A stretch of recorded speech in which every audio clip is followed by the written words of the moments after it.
Good morning student. आज हम class 2 का चैप्टर नंबर 2 अच्छा लड़का इसकी रीडिंग करेंगे।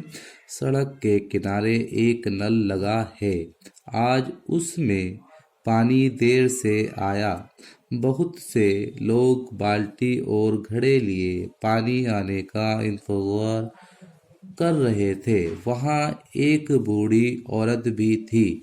वो अपनी बाल्टी लिए खड़ी थी। जैसे ही पानी आया, आसपास खड़े लोग झपट पड़े और अपने अपने बर्तन भरने लगे। कुछ लोगों के पास कई कई घड़े और बाल्टियां थी। उनको पानी भरने में काफी देर लग गई। बूढ़ी औरत बार बार नल तक पहुंचने की कोशिश करती, लेकिन पीछे रह जाती। उसे खड़े खड़े बहुत देर हो गई थी। वो बहुत परेशान दिखाई दे रही थी। कासिम अपनी बाल्टी में पानी भरकर जब नल के पास से हटा तो उसने बूढ़ी औरत को देखा। उसने आगे बढ़कर अपनी बाल्टी का पानी उसकी बाल्टी में डाल दिया। बूढ़ी औरत खुश हो गई, कासिम को दुआएं दी और अपनी भरी हुई बाल्टी लेकर घर चली गई।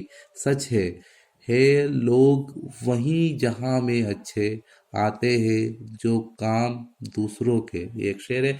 इस सबक में जो है ये कहा जा रहा है कि हमें जो है हमेशा दूसरों की मदद करनी चाहिए। जो बेसहारा लोग हैं, जिनको मदद की ज़रूरत है और जो बूढ़े हो चुके हैं, उनकी ख़ास तौर से हमें इस बात का ख्याल रखना चाहिए कि हमें उनकी हमेशा मदद करनी चाहिए अच्छे कामों में। ठीक है। तो इस सबक में ये कहा गया है कि सड़क के किनारे एक नल लगा हुआ था जिसमें पानी आने में देर हो गई और वहां पर बहुत से लोग पानी भरने के लिए खड़े थे और सब अपनी अपनी बारी का इंतजार कर रहे थे। इसने में जब जैसे ही पानी आया तो सब लोग पानी भरने पर टूट पड़े, एकदम से झपट पड़े। और जो बूढ़ी औरत थी वो बार बार नल तक पहुंचने की कोशिश करती थी, मगर उसे पानी नहीं मिल पा रहा था। ठीक है। इतने में एक लड़का जो कासिम खड़ा था, उसने उस बूढ़ी औरत को देखा और उसने जो है अपनी बाल्टी में पानी भरकर उनकी बाल्टी में डाल दिया, जिससे बूढ़ी औरत ने खुश होकर उसको दुआएं देने लगी और वो फिर वो जो है अपने घर चली गई। बस यही जो है चैप्टर।